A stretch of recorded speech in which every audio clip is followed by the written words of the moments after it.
Welcome to our continuing series, Fine Poetry. This is our second session of poems of Emily Dickinson.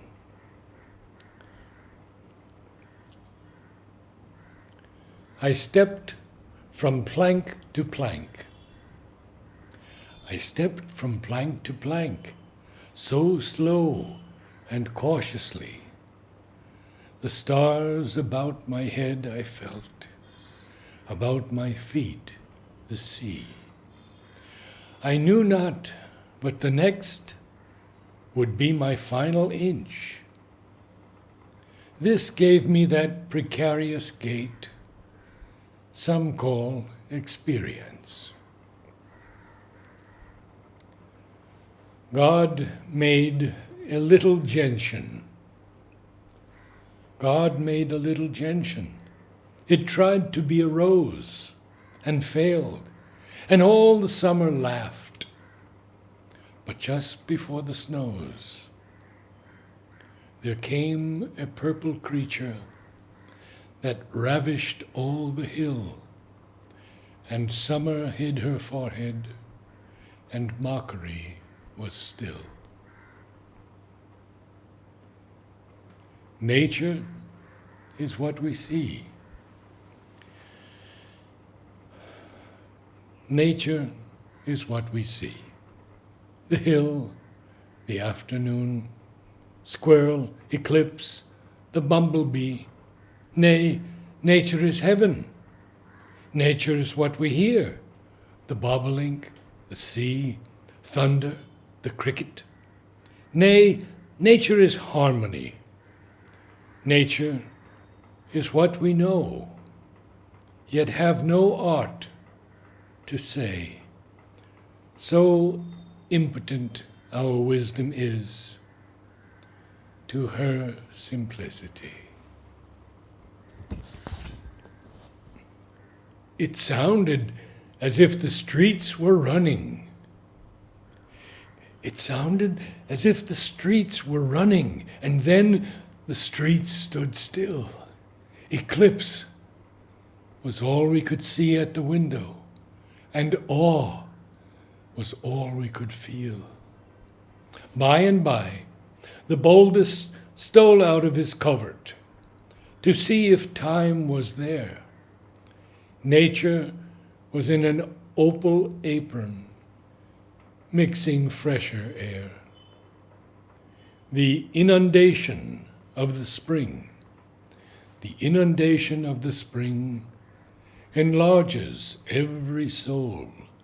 It sweeps the tenement away, but leaves the water whole, in which the soul, at first estranged, seeks faintly for its shore, but acclimated pines no more for that peninsula.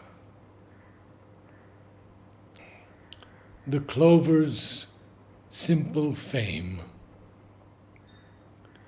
The clover's simple fame, remembered of the cow, is better than enameled realms of notability.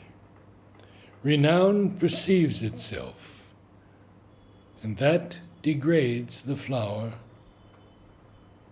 The daisy that has looked behind has compromised its power.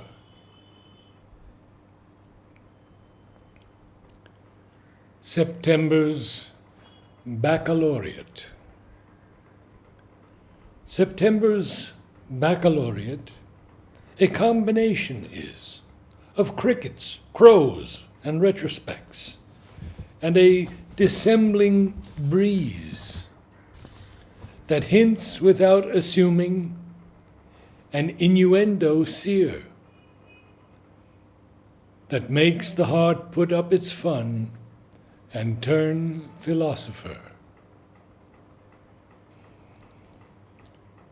If all the griefs I am to have,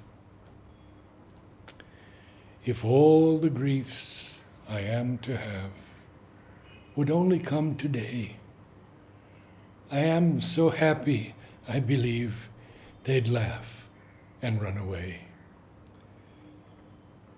If all the joys I am to have would only come today, they could not be so big as this that happens to me now.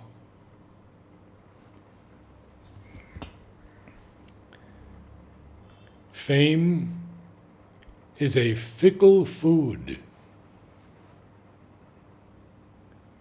Fame is a fickle food upon a shifting plate, whose table once a guest, but not the second time, is set, whose crumbs the crows inspect, and with ironic caw flap past it to the farmer's corn. Men eat of it and die. I heard a fly buzz.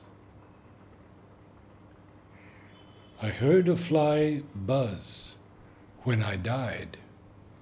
The stillness in the room was like the stillness in the air between the heaves of storm. The eyes around had wrung them dry, and breaths were gathering firm.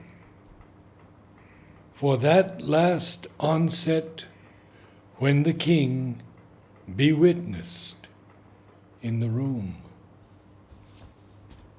I willed my keepsakes, signed away what portions of me be assignable, and then it was there interposed a fly with blue, uncertain, stumbling buzz between the light and me.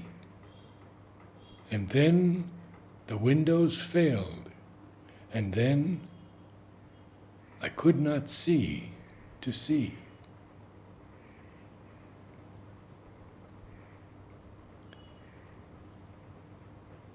To make a prairie. To make a prairie, it takes a clover and one bee, one clover and a bee, and reverie. The reverie alone will do if bees are few. I measure every grief I meet. I measure every grief I meet with narrow, probing eyes. I wonder if it weighs like mine, or has an easier size. I wonder if they bore it long, or did it just begin? I could not tell the date of mine. It feels so old a pain. I wonder if it hurts to live, and if they have to try, and whether could they choose between it would not be to die? I note that some, gone patient long, at length renew their smile, an imitation of a light that has so little oil. I wonder if when years have piled some thousands on the harm that hurt them early, such a lapse could give them any balm. Or would they go on aching still through centuries of nerve, enlightened to a larger pain in contrast with the love? The grieved are many, I am told. There is the various cause.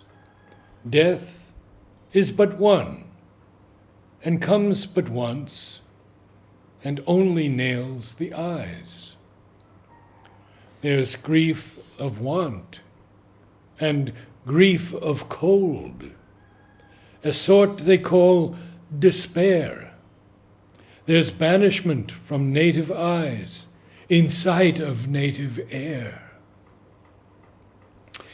And though I may not guess the kind correctly, yet to me a piercing comfort it affords in passing Calvary, to note the fashions of the cross and how they're mostly worn, still fascinated to presume that some are like my own. Namaste.